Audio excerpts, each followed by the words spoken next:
భారత అథ్లెటిక్స్ క్రీడాకారిణి జ్యోతి ఎర్రాజీ మహిళల 100 మీటర్ల హార్డిల్స్ లో భారతదేశంలోనే అత్యంత వేగవంతమైన అథ్లెట్గా నిలిచి దేశం మొత్తం తన పేరు మార్మ్రోగేలా చేసింది. అవును, మే 29న ఆమె ఛాంపియన్ గా నిలిస్తే సోషల్ మీడియాలో ఇప్పుడు ఆ వీడియోలు వైరల్ అవుతున్నాయి.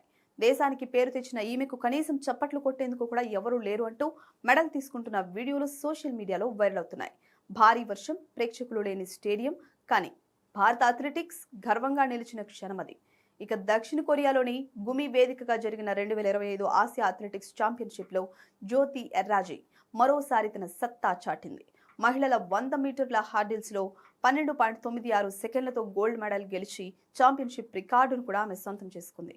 మే 29న జరిగిన ఆ ఫైనల్ రేస్లో వర్షం కారణంగా స్టేడియం పూర్తిగా ఖాళీ అయింది. అయినా జ్యోతి ఏమాత్రం ఒత్తిడికి లోను కాకుండా అద్భుతంగా పోరాడింది.